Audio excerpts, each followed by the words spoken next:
ሀገርን በደም ለሚሰራ ወዮለት ይላል መጽሐፍ ቅዱስ። ሀገርን በደም ለሚሰራ ወዮለት ይላል መጽሐፍ። አንዱን ገሎ የራሱን ኑሮ የሚያቀና ሌላውን አጥፍቼ የኔን ዘር ከፍ አደርጋለሁ የሚል ክርስቲያን አነ ክርስቲያን አነ ወይፈሰው የንጹሃን ደም እስከመቼ እሳቸው እንደማንኛውም ክርስቲያን ናቸው። ክርስቲያን ስለሆኑ አሸርጋጅ ነው። የአርሲ ጉዳይ እንቆቅልሽ ነው የሚሆነው። የአርሲ ጉዳይ እንቆቅልሽ ነው የሚሆነው። በሀገራችን ሰማይ ስር በተደጋጋሚ የሚከሰት መንግስት አለው በሚልበት ሀገር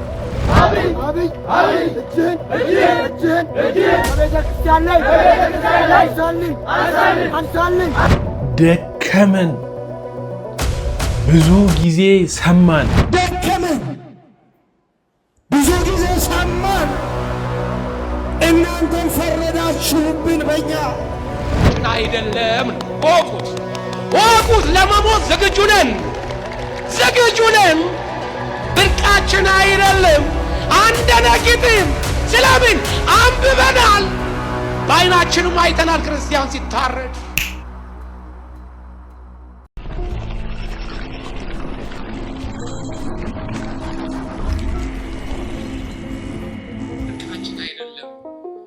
እኔ ከእንደዚህ የአይነት አስተምህሮ ፍጹም ውጪ ሆኛለሁ። አሁን በሚመጣው ከዚህ በኋላ በማረገው። ሰላም ጤና ፍቅርና በረከት ይስጥልን። ውድ የተከበራችሁና የተወደዳችሁ የክርስቶስ ቤተሰቦች እንደምን ሰንብታችኋል? እናንተ በያላችሁበት እንደምን አላችሁ? እግዚአብሔር ይመስገን ደህና ነን። ዳግም እንድንተያይ እንድንነጋገር፣ ዳግም እንድንገናኝ የረዳን የቅዱሳን የአባቶቻችን አምላክ እግዚአብሔር የተመሰገነ ይሁን። እንግዲህ ዲያቆን አቤሜሌክ ነኝ።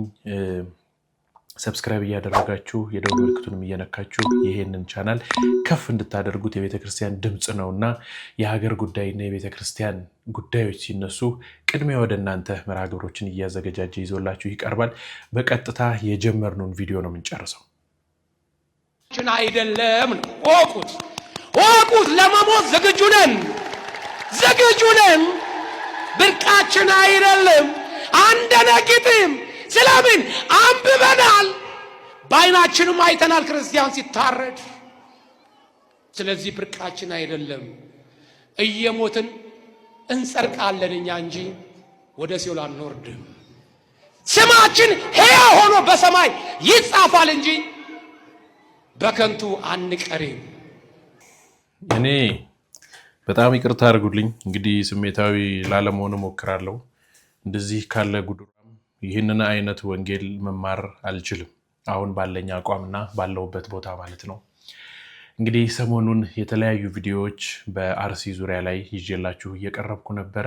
ወደፊት መሄድን ያለብን እንጂ ወደኋላ መመለስ የለብንም። ራሳችንን በቻልነው አቅም አደራጅተን ቤተክርስቲያናችንን መጠበቅ አለብን ብለናል። ቀኝህን ሲመታ ግራህን ስጠው የሚል በቤተክርስቲያናችን የምንማርበት ስንማር ሲነገረን ያደግነው አንድ የመጽሐፍ ቅዱስ ታሪክ አለ። እየተነገረን ኖረነውም፣ ግማሾቻችን ኖረን ያልቻልንም ሰዎች ደግሞ ሳንኖረው ኖረናል። ያ ብሂል ሲተረጎም ሲፈታ ሲነገረን ወንድምህ ነው እንጂ በሀገርህ በሚስትህ በሃይማኖትህ ለመጣው አይደለም። ስለዚህ እንዲህ ያለ እኛ ሀገራችን በሰማይ ነው። ስለዚህ ምድር የምንቆይባት የምንኖርባት አይደለችምና እንደፈለጋችሁ እንሞትላችኋለን የምንልበት ጊዜ አሁን አብቅቷል። የተወሰናችሁ ሰዎች በስልክ ደውላችሁልኛል። እጅግ በጣም አድርጌ ያመሰግናለሁ። ጥሪውን ተሰምታችሁ መጥታችኋልና በእውነት በጣም ደስ ብሎኛል። ስለዚህ ምስጋኔ ከፍ ያለ ነው ማለት ነው። ደከመን፣ ብዙ ጊዜ ሰማን፣ እናንተም ፈረዳችሁብን በእኛ፣ እናንተም ወቀሳችሁ። እውነት አላችሁ፣ ግን ለማን የምንነግረው ይሄንን? ማን የሚሰማን ይሄንን? ማን የሚያቆመው ይሄንን? አው ይብቃ፣ ተለማመድነው። ስንት ሰው ሲያልቅ፣ ስንቶቻችን ስናልቅ ነው የሚቆመው? ቢበቃ ህዝባችን እረፍት ይፈልጋል፣ ሰላም ይፈልጋል፣ ነፃነት ይፈልጋል። ማየት ሰለቸን፣ በቃን። ደም መፍሰስ ሰለቸን፣ ይበቃል። ሀገሪቷ እረፍት ያስፈልጋታል። ህዝቡ እረፍት ያስፈልገዋል። ስለኛ ደም ፈሰሰ እኮ፣ በሱቁ ስለኛ ተፈወስን እኮ። ሌላ ደም አያስፈልግም። ሌላ ደም በግፍ ሊፈስ አይገባም።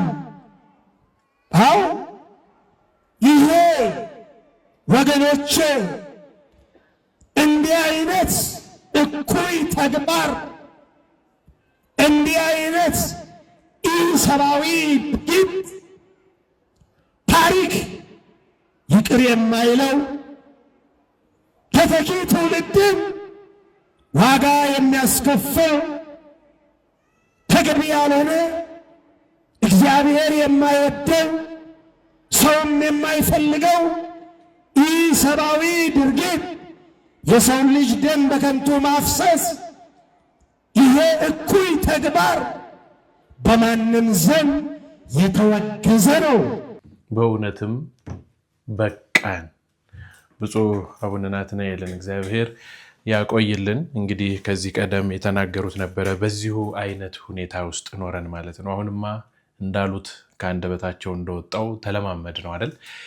በዚህ ቦታ እንዲህ ተነሳ፣ ከሌ ያን ያህል ሰው ሞተ፣ በዚህ ቦታ እንደዚህ ሆነ፣ ይሄን ያህል ሰው አለቀ ስንባል ቁጥር መጠየቅ ሁሉ ጀምረናል። አባ ገብረ ኪዳን እንዲህ አሉ።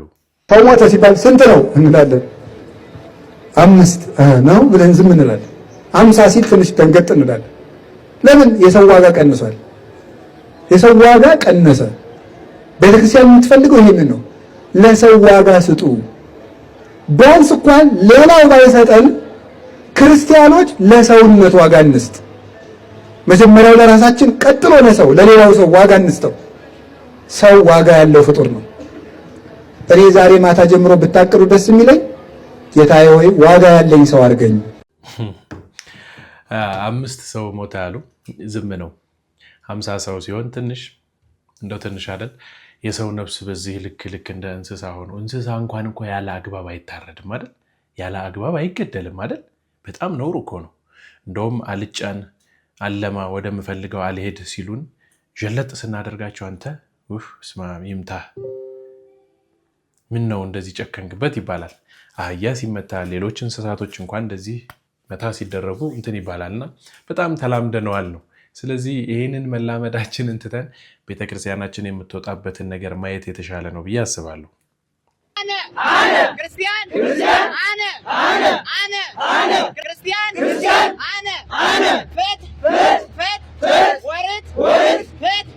ወርድ ይደሉ በቤተ ክርስቲያን ይደሉ ለሊቃውንቲነ ይደሉ ለካህናቲነ ይደሉ ለሊቃውንቲነ ይደሉ አልቤዳን ኦርቶዶክሶታ ካሉን መናመንታ ጉቡን አዳበት ዮንታኔ ኖቲስ debi kankenninu debi zım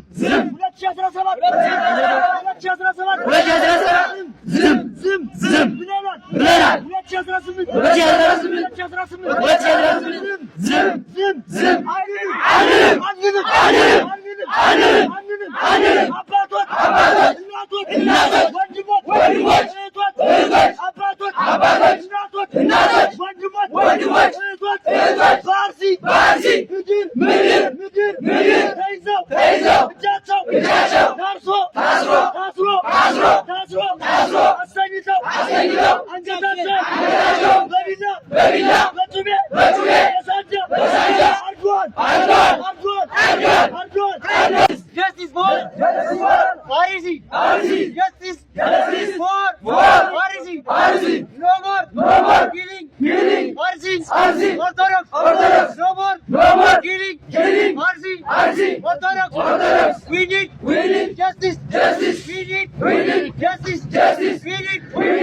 Justice. Justice. We have.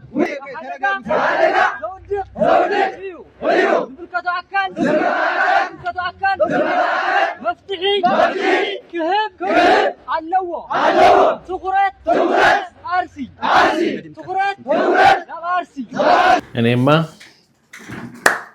ያው በእውነት በጣም ነው የማመሰግነው። በባህር ዳር ዩኒቨርሲቲ ያላችሁ ተማሪዎች የመላው የኢትዮጵያውያንን ያው ትንሿ ኢትዮጵያና አትባል ለዩኒቨርሲቲ የመላው የኢትዮጵያዊውን ድምጽ ነው የሆናችሁት። በሌላ ቦታ ያላችሁትስ እጅ ከምን እስኪ እጅ ከምን አሳዩና። በእውነት በአርሲ ያሉ ወገኖቻችሁ እኮ ናቸው። ዘር ሐረግ እየተቆጠረ ቢኬድ ካንደኛችሁ ቤት ውስጥ እኮ መግባቱ አይቀርም በእውነት። ምክንያቱም አንድና ሁለት ሰዎች አይደሉም የተገደሉት። በጣም በብዙ ጊዜ ብዙ ሰው ነው የተጨፈጨፈው። ስለዚህ ሌሎች ቦታ ያላችሁም ሰዎች ልክ እንደዚሁ ተደራጅታችሁ ተደራጁ ማለት ይሄንን ይመስላል። በቃ ከስር እንጀምር ከትንሿ። እኔና እናንተ እቺን ቪዲዮ ከማየት እኔ እያወራው ነው፣ አሁን እየሰማችሁኝ ነው። 2 ሆነን ሼር ብታደርጉ 3 እንሆናለን። በሐሳቡ ከተስማሙ ሼር ያደረገው ሰው ሼር ያደርግና 4 5 ይሆናል። ስለዚህ በዛን ማለት ነው በምንፈልገው ነገር ላይ እጃችንን አውጥተን እንደልባችን እንቃወማለን። አሁን እኮ ጆሮ ዳባ ልበስ ብለን ቤት ስለተቀመጥን ነው ሁላችንም እንጂ እንደዛ ባይሆን ኖሮማ እዚህ ድረስ ባልተደፈረን ነበር አይደል? ስለዚህ የባህር ዳር ዩኒቨርሲቲ ተማሪዎች በእውነት በግዕዝ፣ በአማርኛ፣ በኦሮምኛ፣ በትግርኛ፣ በእንግሊዘኛ የሚችሉትን ያህል ተናግረዋል። በቃ በደንብ ደመቅ አድርገው ነው። እግዚአብሔር ይስጣቸው የብዙሃኑን ድምጽ ስለሆኑ ያውም በብሔር ብሔረሰብ በቋንቋ እግዚአብሔር ይስጣቸው ብለናል። አገሩም ቋንቋ ያጥረኛል። የመጀመሪያው መንፈስ ወዲያው የተደ ምን ወሰደው? የመጀመሪያው የነበረ ለስብከት ኑሯል እንደ 2 ሐሳብ ኑሮታል ማለት ነው እንደ ኧረ ነውር ነው። ያ የመጀመሪያውን ታሪክ ቢመልሱ ጥሩ ነው። አሁንም የኢትዮጵያን ቤተክርስቲያን በኢትዮጵያ እንዲህ ያለ መሪ ተነስቶ አያውቅም። ልክ በጎንደር ዘመነ መንግስት አጼ ሱስንዮስ ተነስተው ነበረ። ሮማውያን ጋር ወግነው የኢትዮጵያን ቤተክርስቲያን ለማጥቃት ሞክረው ነበር። ለ7 ዓመት ንጹህ ደም አስፈስሰዋል። ቢሆንም ራሳቸው ተጎልጉሎ እንዳልሆኑ ሆነው ነው የሞቱት። እና ባኮ ወጣት ነው ገና ነው። እንደ ወጣትነት ወራት እግዚአብሔርን አመስግን ነው የሚለው። እንደው በኢትዮጵያ ቤተክርስቲያን ያመሰገኑበት አንደበት ወዴት ሄደ? ምን ሰወረው? የነዚህ ወንድሞቹ እንትን ኧረ ልክ አይደለም በእውነቱ። ብፁዕነቶ በእውነት እጅግ በጣም ደስ የሚል ለስለስ ባለ አባታዊ ምክር በሚመስል ቆንጆ አድርገው ነው የተናገሩት። 1 2 3 እያላችሁ በግልም እንኳን ቢሆን እናንተ ብፁዓን አባቶቻችን ቀሪዎቹም ብትናገሩ መልካም ነው። ህዝቡ እናንተን በር እያየ እኮ ነው በእውነት።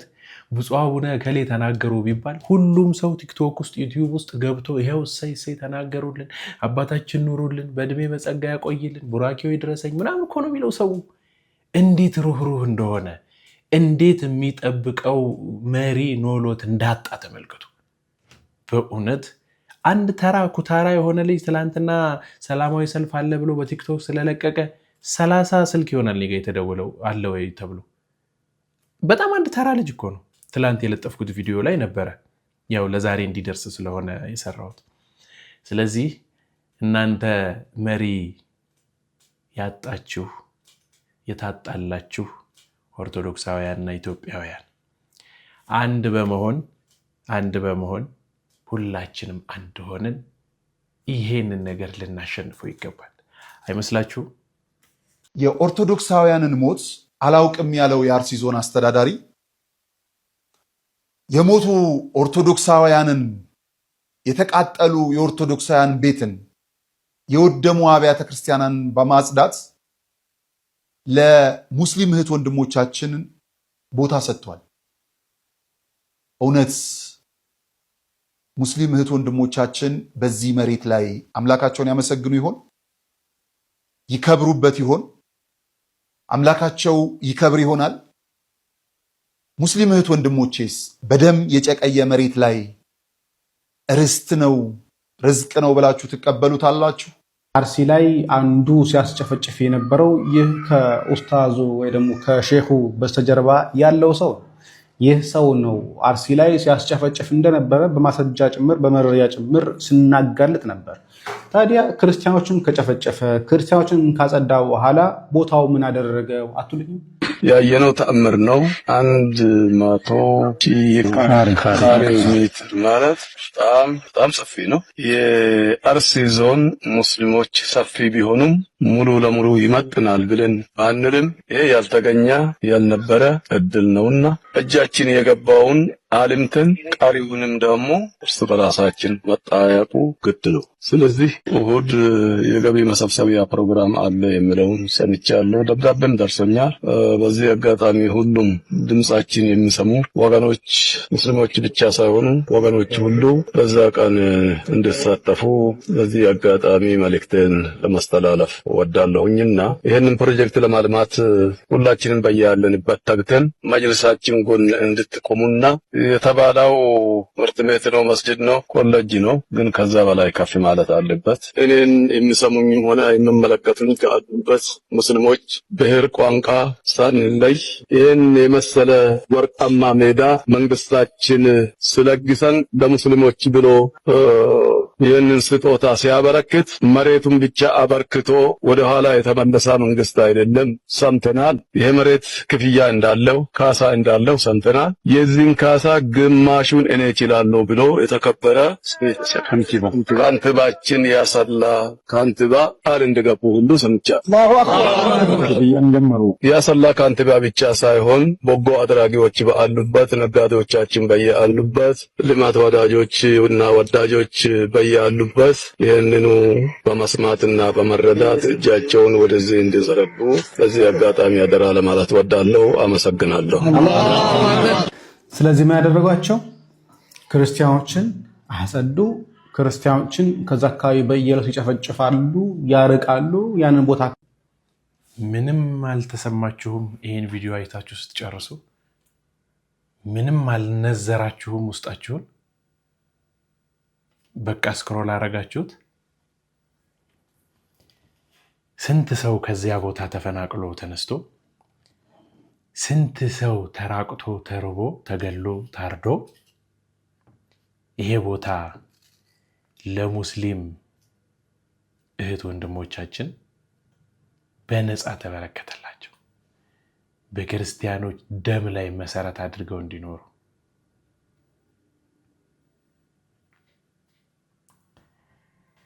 ታዲያ አሁንም ዝም ብለን ሳንደራጅ ነው የምንቆየው? ስልክ እየሰጠኋችሁ ነበር አይደለ? እንድትደውሉ የደወላችሁ ሰዎች እግዚአብሔር ይስጣችሁ። ያልደወላችሁ ሰዎች ግን አሁንም ቢሆን በዚህ ስልክ ቁጥር ደውሉ። ዝም ስንል አይነቅዝምም፣ ዝምታ ወርቅ ነው የሚባለው ነገር በእውነት በዚህ ላይ ውሸት ነው፣ አይሰራም። አባባልም ብሂልም ቦታ ሲኖረው ነው ትክክል የሚሆነው። ያለበለዛ እኛንም ጭምር በዛው ዝም አድርጎ ያስቀራናል። በአርሲ ለሚሞቱት ወገኖቻችን እግዚአብሔር የሐዘን መጨረሻ እንዲያደርግልን፣ ሀገራችንን ቤተክርስቲያናችን እንዲጠብቅልን ሁላችሁም አሁን ቤታችሁ የምትሆኑበት የምትቀመጡበት የምንቀመጥበት ጊዜ አይደለምና ቤተክርስቲያን እየመጣችሁ ባላችሁ ሰዓት በረፍታችሁም ከቢሮአችሁም ወጣ እያላችሁ ባለችው ደቂቃና ሰዓት እስቲ አጸዱ ስር ቁጭ ብላችሁ የልባችሁን ለእግዚአብሔር ንገሩት። እግዚአብሔር ሆይ በሉ። እግዚአብሔር ሆይ የሐዘን መጨረሻ አድርግልን።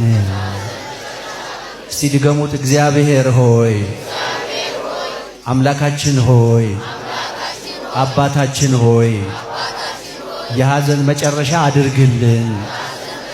ለሀገራችን፣ ለቤተ ክርስቲያናችን፣ ለሕዝባችን ድረስልን። ብላችሁ ንገሩት። እነ ቸርነት ሰናይ እነ ምንዳዬ ብርሃኑ እነ እንግዳ ወርቅ በቀለ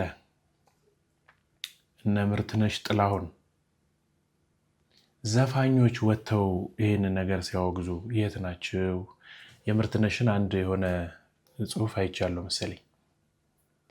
ዘማሪዎቻችን የት ናችሁ? በግል ያላችሁ ካህናት የት ናችሁ? ግን እንደው ትንሽ እንኳን አይቆጫችሁም? በአርሲ ያላችሁ የአብያተ ክርስቲያናት ካህናት፣ ዲያቆናት የታለ ቪዲዮ ሰርታችሁ ድምጽ የሆናችሁት? ግን እኛ እኮ እዚህ ደረታችንን ሰተን እየጮህን ነው፣ እየተፋለምን እኮ ነው፣ እሳት ውስጥ እየነደድን ነው። ይሄን ግን ተረድታችሁታል?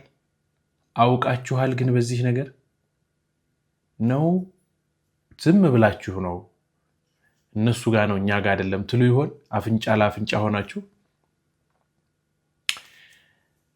ለአርሲ አሁን ይሄ ነገር ለተደረገበት ቦታ ያላችሁ አብያተ ክርስቲያናት ዲያቆናት ዘመናዊያን ትሆናላችሁ ብዬ ስለማስብ ቪዲዮ እየሰራችሁ እቃወማለሁ፣ የአርሲ እከሌ ቤተክርስቲያን ዲያቆን ነኝ፣ የአርሲ እከሌ ቤተክርስቲያን ዲያቆን ነኝ ያላችሁ ቪዲዮ ሰርታችሁ ላኩልኝ። ሰፊው ህዝብ እንዲያግዘን በእውነት እቺን የቤት ስራ እናንተ እንድትሰሩ እየቆረጣችሁም ቢሆን ለአርሲ ልጆች፣ ለወጣቶቹ፣ ለኦርቶዶክሶቹ ላኩ። እኔ የአርሲ ልጅ ነኝ፣ የኦርቶዶክሳውያን ሞት ይብቃ ብላችሁ እውነት የምታምኑ ከሆነ በመገደላቸው በመታረዳቸው ኢፍትሃዊ በሆነ መንገድ ስለሆነ እየጨፈለቋቸው ያለው ያን ነገር ማትቀበሉ ስህተት ነው መገደል የለባቸው የምትሉ ሰዎች ቪዲዮ ሰርታችሁ ላኩልኝ። ይኸው ስልኬ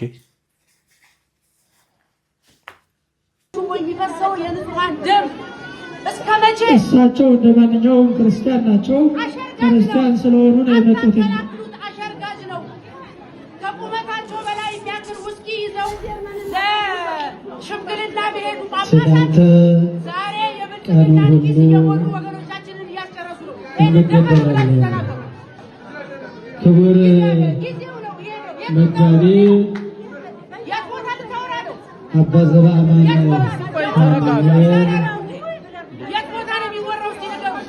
ክቡር አምባሳደር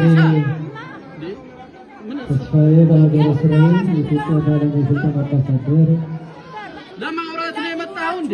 ክቡራን አበው መነኮሳ አንተ ነህ እንዳንተ ያለው ነው። እንዳንተ ያለው አንተ አሽፈክፋይ በመጸለይ ነው የመጣነው። እግዚአብሔርን ለማመስገን ነው የመጣነው። ከዚያ ያለፈ አጀንዳ ያለው ሰው ይኸውላችሁ ትንሽ ከፍ ስትሉ እንዲቀና ስትሉ ቋ የሚያደርጋችሁ ሰው በየትኛውም ቦታ ላይ አለ። አካሄዱ የዚህ ልጅ ስሜታዊነቱ ጎልቶ የሚታይ ቢሆንም ጥያቄው ግን ተገቢ ነው፣ ትክክልም ነው። አሁን ያሉት ዘመናውያን ጳጳሳት ውስኪ ይዘው በየሰው ጓዳ እየሄዱ ልጃችሁን ለልጃችን አላሉ? ውሸት ተናገረ? የሞቱት ሰዎች ነፍስ ይማር በሉልን። የታለ ያሉት ማን ገደላቸው? ምን ታውቃላችሁ?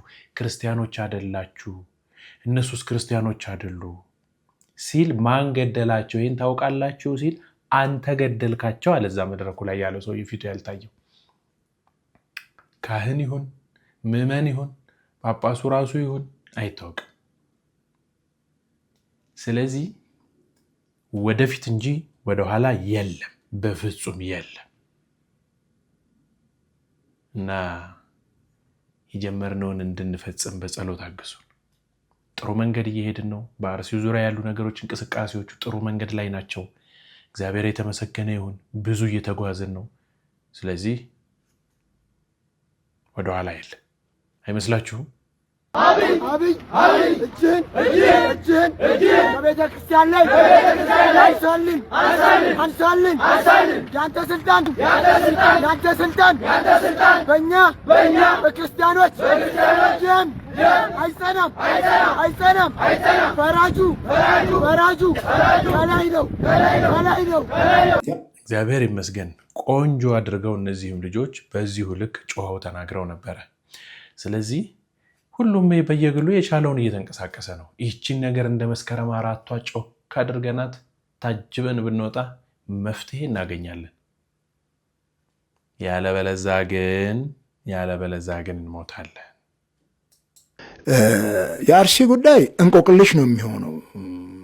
በሀገራችን ሰማይ ስር በተደጋጋሚ የሚከሰት መንግስት አለው በሚልበት ሀገር ለምስራቅ አፍሪካ ከምንድን ነው ከዚህ ከኛ ሀገር ጠረፍ ከሶማሊያ እስከ ምጽዋ ድረስ የባህር ላይ ወንበዴዎችን ጭምር ማጥፋት የሚችል ኃይል አለኝ ሲሉ የነበሩ መሪዎቻችን ከአዲስ አበባ አፍንጫ ስር ያለውን የአርሲን ጉዳይ በተለይ ከ2015 ዓ.ም ጀምሮ በዚህ ሁኔታ ዜጎች በእምነታቸውና በማንነታቸው እየተለዩ ሲጨፈጨፉ በቤተ ክርስቲያን ላይ ያን ያክል ውድመት ሲፈጠር ሪሊ ምንድነው መንግስት እየሰራ ያለው? ይሄ ደግሞ የሚያሳፍረው በምርጫ ዋዜማ በመላው አገሪቱ ለሚደረገው ምርጫ እኮ ሰላም አስከባሪ ኃይል ወይም የሚሊሻ ሰራዊት እኮ መንግስት አሰማርቷል። መከላከያው፣ ፌደራል ፖሊሱ፣ የክልል ፖሊስ፣ ሚሊሻ፣ ሌላውም የጸጥታ ኃይል በየቦታው አለ።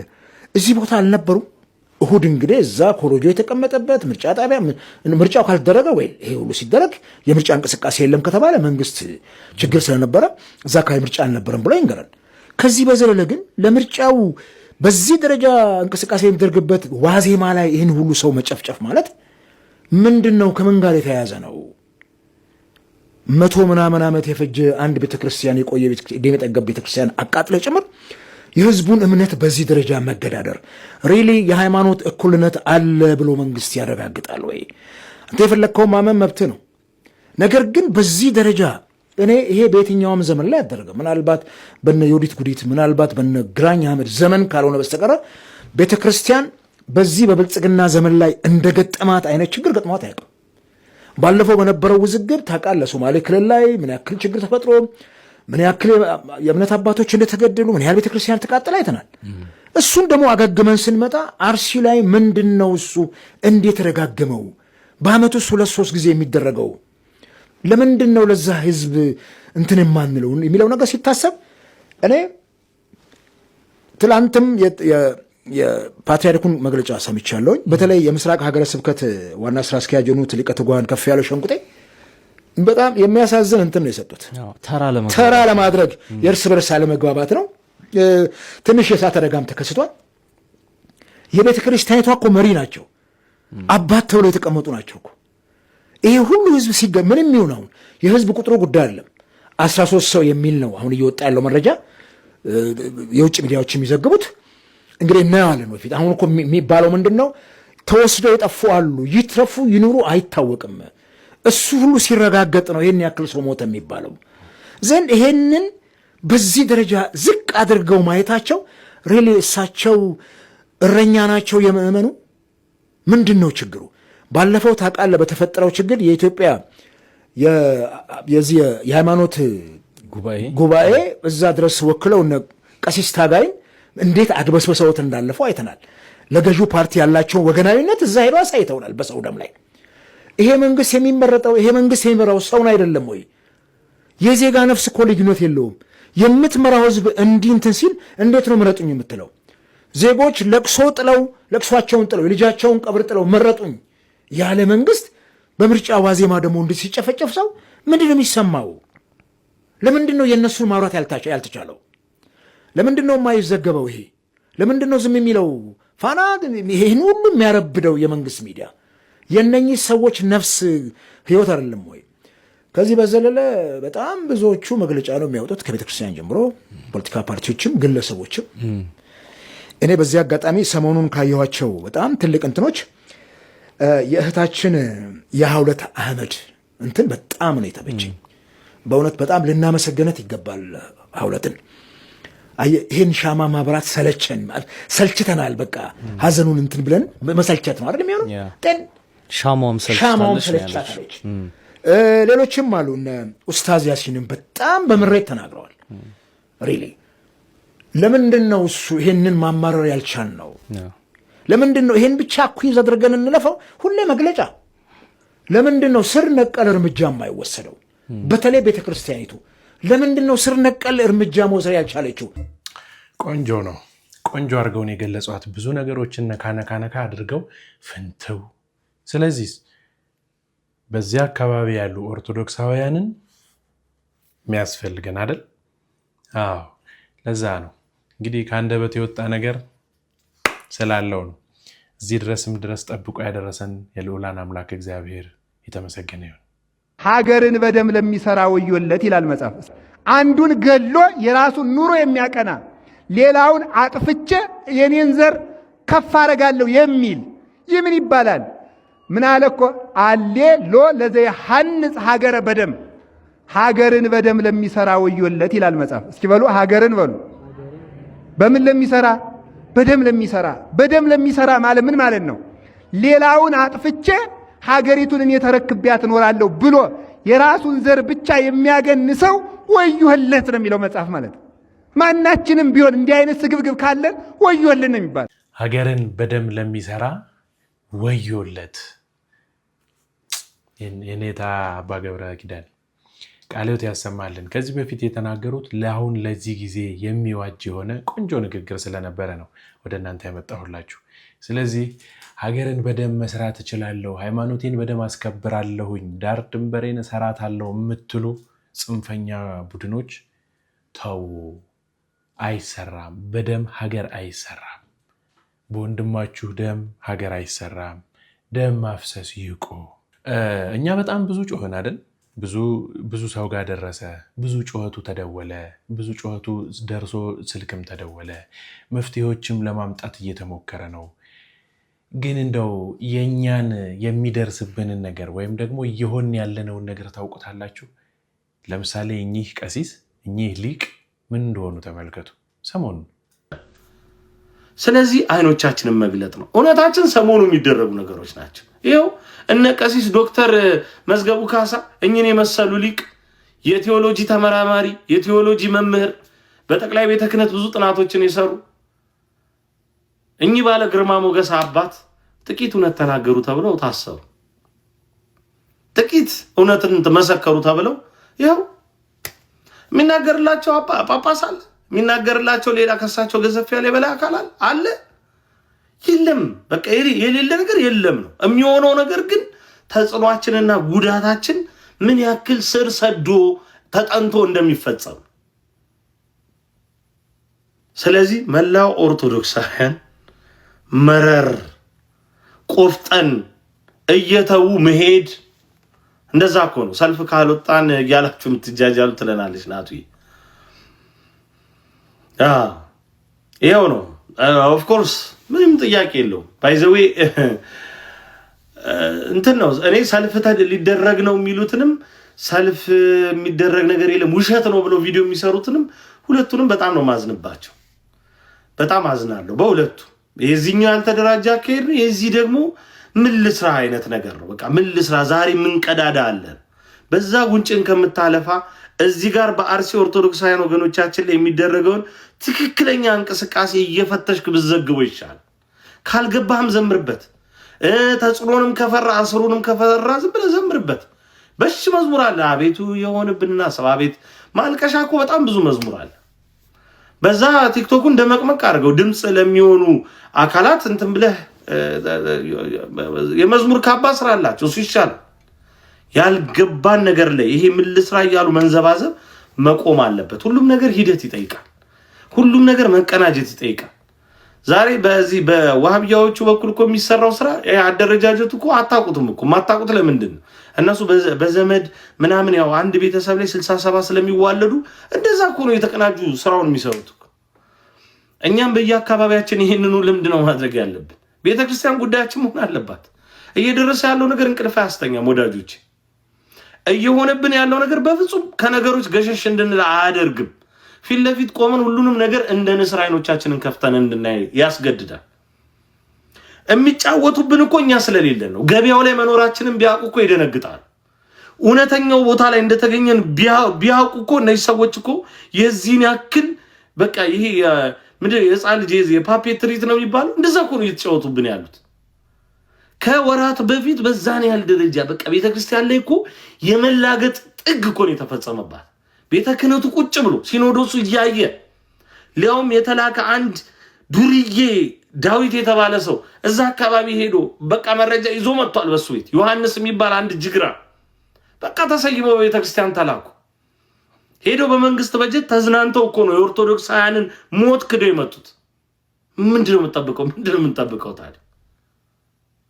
ስለዚህ በዚህን ያህል ደረጃ ራሳችንን ወደ ማዘናጋት መምራት የለብንም። ራሳችንን ወደ ምን አገባኝ ይላል አንዳንድ ኦርቶዶክስ። እዚህም ይገጥመኛል እንዲህ ስንወያይ አይ እኔ ምን አገባኝ እንዴ እነሱ ዝም ባሉበት እነሱ ስራቸውን አይሰሩም እንዴ? ካልሰሩስ እርቦ ቤት ገብተህ እናትህ ወጥ ካልሰራች እንጀራ ካልገረች በቃ እናቴ ወጡን እንጀራውን ካልሰራች እኔ ምን አገባኝ አልበላም ትላለህ ትያለሽ እንላለን አንልም አይደለም? በገባልክ በቃ አሁን መታሰራቸውን እንኳን አናቀም ነበር ይሄ ልጅ ባይሰራ ኖሮ። በእውነት ምን እያልኳችሁ ነው? ነገ ቪዲዮ ባለቅ ደውላችሁ የኔ ስልክ ሳይሰራ ሲቀር ዝም ነው የምትሉት፣ እሱንም 2 ወይ 3 ሰዎች። ስለዚህ እርስ በርስ ግንኙነት ቢኖረን ግን አለ ወይ የለህም ወይ ብንባባል እየተደዋወልን እንዴት ነው አካባቢያችሁ ጥሩ ነው ደህንነትህ እንዴት ነው ምን አዲስ ነገር አለ ምን ላይ እየተንቀሳቀሳችሁ ነው ልንባባል ይገባል አይመስላችሁም? አዎ እርስ በርስ እንደዚህ ካልሆነ መሻገር አንችልም። መደራጀት ማለት ይሄ ነው እኮ ምንም ሌላ ነገር እኮ የለው። እናንተ ቁጭ ብላችሁ ሰኔና ሰኞ ገጥሟል ልንሞት ነው ልንፈነዳ ነው። በታሪክ ወደኋላ ሲጠና ሰኔና ሰኞ የደረሰበት ቀን መዓት ነው የወረደው። አሁን ሰኔና ሰኞ ደርሷል።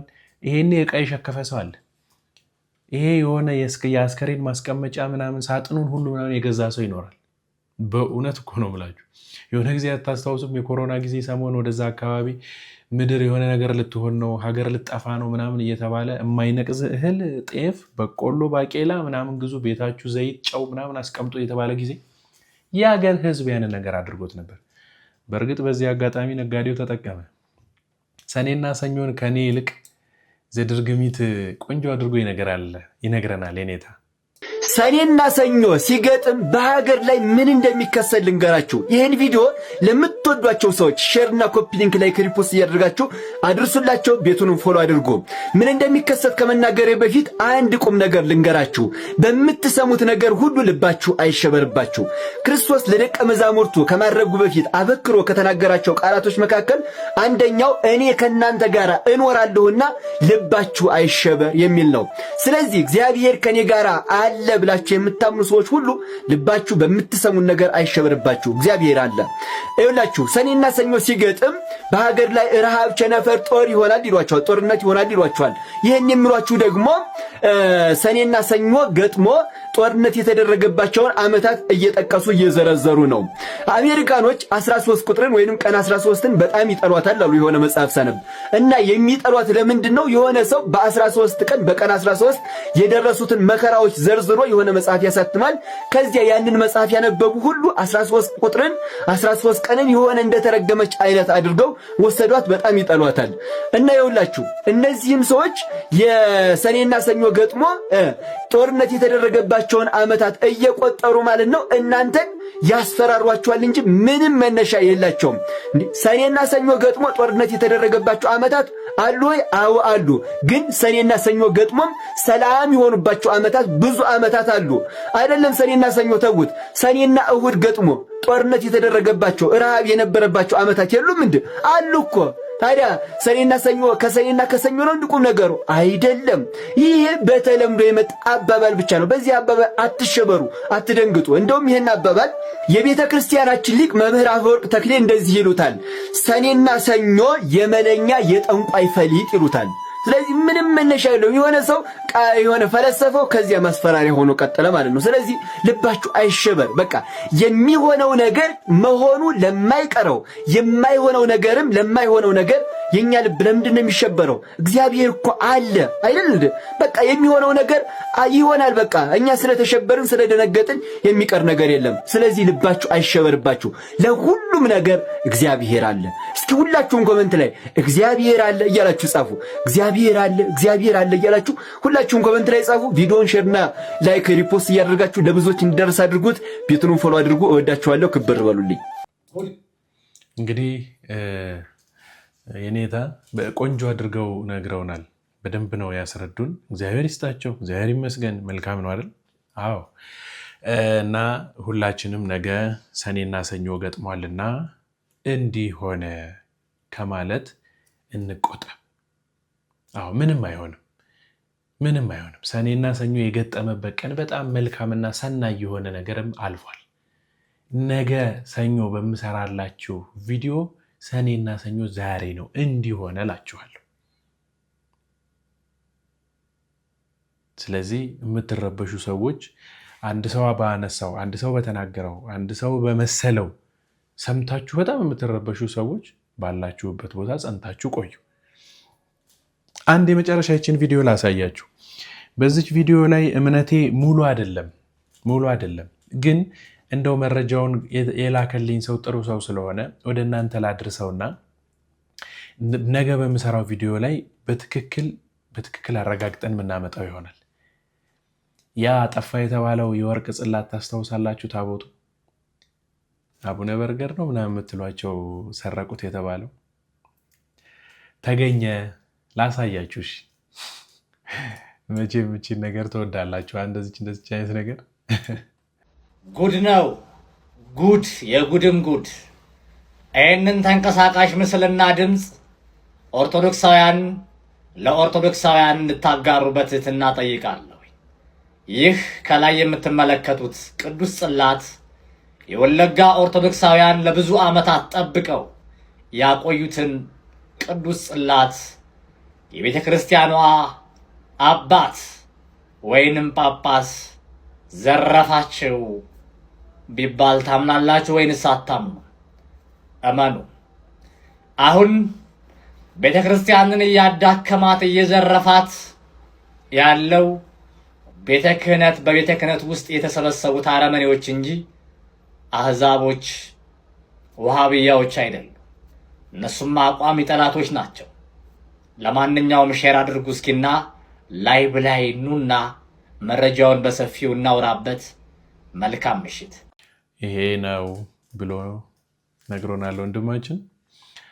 እሱም የቤተክርስቲያን ሰው እንደሆነ አውቃለሁ። ቅኔ አዋቂ ነው። የተለያዩ ነገሮች ላይ ቅኔ ሲያደርግ አይቼዋለሁና እንግዲህ ይዋሻል ብዬ አላስብም። የደረሰው መረጃ ለሱ የደረሰው ግን በስህተት መልኩ ሊሆን ይችላል። ሰሞኑን ሲዘዋወር የነበረ አንድ መንበር ተሸክመው ሲሄዱ ቆርቆሮ ምናምን የሆኑ እቃዎች ምናምን ተሸክመው ሲሄዱ የነበረ ቪዲዮ ታስታውሳላችሁ አይደል?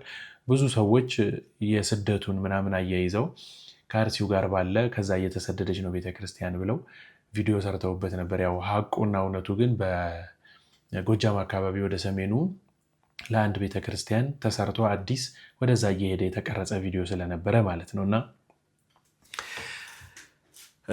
እንደዚህ አይነት ነገር እንዳይገጥመን ብዬ ነው እኔ ሙሉውን መረጃ እስካገኝ ድረስ እንዲሁ ሃይላይት ያለውን ነገር ግን ያመጣሁላችሁ ማለት ነው። የአቡነ ጴጥሮስን የመጨረሻ መልእክት እንስማ ይሆን? እንደው ትዕግስት ኖራችሁ 1 ደቂቃ ከሰጣችሁኝ። ነገርኩ ተደራጅና እኔ ይህንን ስርዓት ይህንን አስተሳሰብ ለውጥ እያልኩ እየነገርኩ ምን ልነግርህ ትፈልጋለህ ከዚህ በላይ? በቃ አሁን እረፍ ያለን ይመስለኛል አይደል? ስለዚህ ይህንን መልእክት በመጨረሻ ወደ እናንተ ያመጣሁት ከሀሳባችን እንዳንወጣ ስሜታዊ ሆነን ሲበርድልን ወደ ቤት የምንሄድ እንዳንሆን ነው። እሺ፣ ዛሬም በትላንትናው መንፈስ ነው ያለሁት። በዛው ህግ፣ በዛው ልክ፣ በዛው መጠን። የዚህ ማሳያ የሚሆነው እየደወላችሁ ቼክ አድርጉኝ። እዚህ ጋር ያስቀመጥኩላችሁን ስልክ ቁጥር ተጠቀሙበት። ተዘጋጃጅተው የቀረቡላችሁ ቪዲዮዎች እነዚህን ይመስሉ ነበረ። በሌላ መርሃ ግብር ተገናኝተን ዳግም እስከምንማማር ድረስ ቸሩ እግዚአብሔር አምላካችን ሀገራችን ኢትዮጵያን፣ ሃይማኖታችን ኦርቶዶክስ ተዋሕዶ ቤተክርስቲያንን ቅፍ ድግፍ አድርጎ የጠብቅልን። ስብሐት ለእግዚአብሔር። ሰላም ቆዩኝ። ቻው